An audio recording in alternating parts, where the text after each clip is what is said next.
సిజేపీ protest వీళ్లపై lathi charge కాదు shoot చేయాల్సింది. మన దేశంలో కాబట్టి లాఠీ చార్జ్ చేశారు. అదే అమెరికాలోనో ఇతర దేశాల్లోనో అయితే విద్యార్థుల పోరాటం చేయడం అంత పెద్ద తప్ప? అసలు ఎవరన్నారు ఈ మాట? కొండా విశ్వేశ్వరరెడ్డి. నమస్తే, వెల్కమ్ టు టుడే 18 న్యూస్.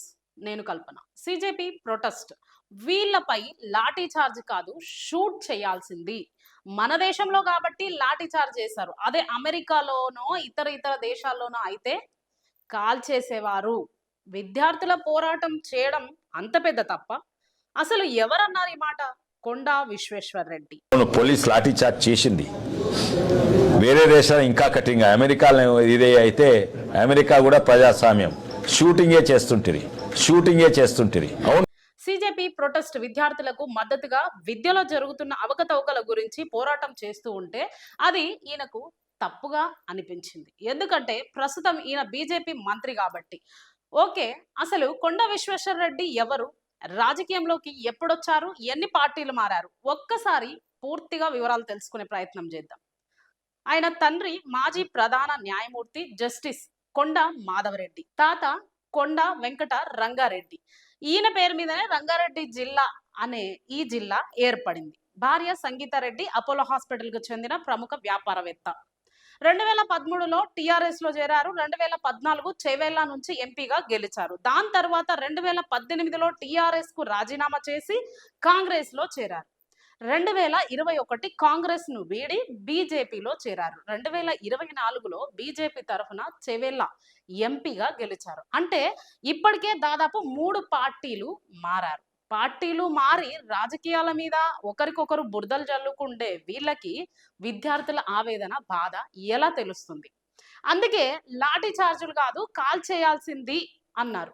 3 పార్టీలు మారడమే కాదు, మన సార్ చరిత్ర వింటే ప్రజల కోసం పని చేస్తున్నారా లేక వాళ్ళ ఆస్తులు పెంచుకోవడానికి పని చేస్తున్నారా అని మీకే అర్థమవుతుంది. ఇది మనం కల్పించిందో ఇతర వేరే వాళ్ళు చెప్పిందో కాదు. స్వయంగా వాళ్ళ ఎన్నికల అఫిడవిట్ ప్రకారంగానే 2014లో మన కొండా విశ్వేశ్వర గారి ఆస్తి సుమారు 528 కోట్లు. దాని తర్వాత 2019లో సుమారు 895 కోట్లు. 2024 వచ్చేసరికి వందల సంఖ్యలో ఉన్న ఈ కోట్లు ఇప్పుడు సుమారు 4560 కోట్లకు పైగా ఆస్తి ఉందని ప్రజలు ఎవరో కాదు చెప్పేది, ఎన్నికల అఫిడవిట్ లో వాళ్ళే తెలియజేసిన వివరాలు ఇవి. మన సార్ పేరు కొండా విశ్వేశ్వరరెడ్డి. ఆయన ఆస్తి కూడా పేరుకు తగ్గట్టే కొండలాగా పెంచుకుంటూ వెళ్ళారు. మరి 3 సార్లు 3 పార్టీలలో గెలిచారు. ప్రజలకు ఏం చేశారు? కొండా విశ్వేశ్వరరెడ్డి ప్రస్తుతం తెలంగాణలోని చేవెళ్ల లోక్సభ నియోజకవర్గానికి ఎంపీగా ఉన్నారు. చేవెళ్ల లోక్సభ నియోజకవర్గ పరిధిలో మొత్తం 7 అసెంబ్లీ నియోజకవర్గాలు ఉన్నాయి. మహేశ్వరం, రాజేందర్ నగర్, షేర్లింగంపల్లి, చేవెళ్ల, వికారాబాద్, తాండూరు, ఈ 7 నియోజకవర్గాలు ఉన్న సమస్యలను ఎప్పటికీ ఇప్పటికీ పట్టించుకోవడం లేదు. అక్కడ ఎమ్మెల్యేలు ఏం చేస్తున్నారు?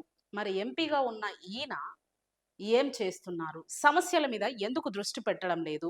ఆ 7 నియోజకవర్గాల్లో సొంత ఇల్లులు లేక ఎంతో మంది పేద ప్రజలు బాధపడుతున్నారు. గవర్నమెంట్ స్కూళ్ళల్లో కరెక్ట్ అయిన వసతులు లేక ఎంతో మంది విద్యార్థులు వసతులు లేక బాధపడుతున్నారు. కానీ ఇవన్నీ కూడా మన కొండా విశ్వేశ్వరరెడ్డి గారికి కనపడవు, పట్టవు కూడా ప్రజల సమస్యలు. 2014 నుండి 2024 వరకు 100 కోట్లలో ఉన్న ఆయన ఆస్తి 1000 కోట్లలో 10 సంవత్సరాల్లోనే పెంచుకోవడానికి వచ్చింది. కానీ ప్రజలు మాత్రం ఎక్కడేసిన గొంగడి అక్కడలాగానే ఉండాలి. ఇది వీళ్ళ ప్రజా పరిపాలన. లేదు, కాదు, కూడదు, మేం ప్రశ్నిస్తాం అని ప్రజలంటే వాళ్ళను షూట్ చేయమంటారు. మన తెలంగాణలో అత్యంత ధనిక రాజకీయ నాయకుల్లో ఒకరిగా మన విశ్వేశ్వరరెడ్డి గారు గుర్తింపు పొందారు. ధనిక రాజకీయ నాయకుడిగా గుర్తింపు పొందారు, కానీ ప్రజల నాయకుడిగా మాత్రం గుర్తింపు పొందలేకపోతున్నారు. అట్ ద సేమ్ టైం ఆయనపై కొన్ని క్రిమినల్ కేసులు కూడా నమోదైనట్లు ఎన్నికల అఫిడవిట్ లో పేర్కొన్నారు. మరి అప్పుడెందుకు గుర్తుకు రాలేదు రాజకీయ నాయకులకు కేసులుండి ప్రజలను ఎలా పరిపాలిస్తారు, అవి కూడా క్రిమినల్ కేసులు కదా అని? ఇప్పుడేమో విద్యార్థుల కోసం పోరాడే వీళ్ళని లాఠీ చార్జ్ కాదు కాల్ చేయాల్సింది అంటున్నారు. వీళ్ళేమో ఆస్తులు పెంచుకోవచ్చు, క్రిమినల్ కేసులు ఉండొచ్చు, అయినా వీళ్ళు మాత్రం మంత్రులుగా రాజకీయ నాయకులుగా సమాజంలో చెలామణి అవ్వచ్చు. కానీ వేరే వాళ్ళకు వచ్చేసరికి వీళ్ళు నీతులు చెప్తారు, నీతులు మాట్లాడతారు.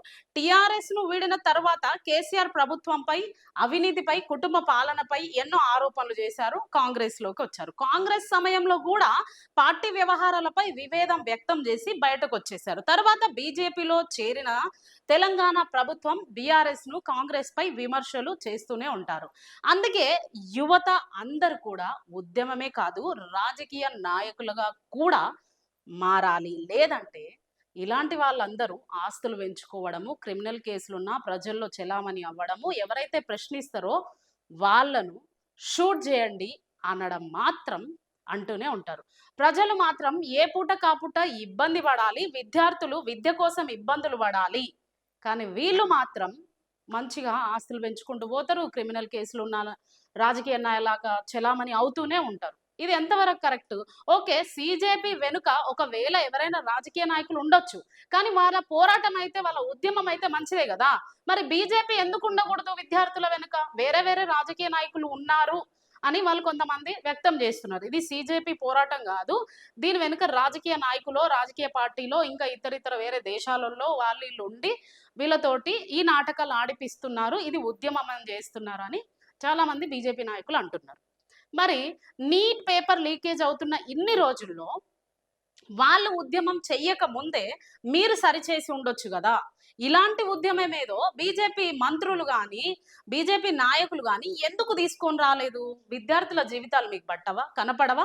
ఒకవేళ విద్యార్థుల జీవితాల గురించి, నీట్ పేపర్ లీకేజ్ల గురించి ఎవరైనా మాట్లాడితే వాళ్ళు దేశద్రోహులు, వాళ్ళు పాకిస్తానీయులు, బంగ్లాదేశీయులు, లేదంటే ఇతర రాజకీయ పార్టీలో వీళ్ళకు సపోర్ట్ చేస్తున్నట్టు వీళ్ళ దృష్టిలో లెక్క అన్నమాట. అంటే వీళ్ళు చెయ్యరు, ఇంకొకరిని చెయ్యనివ్వరు.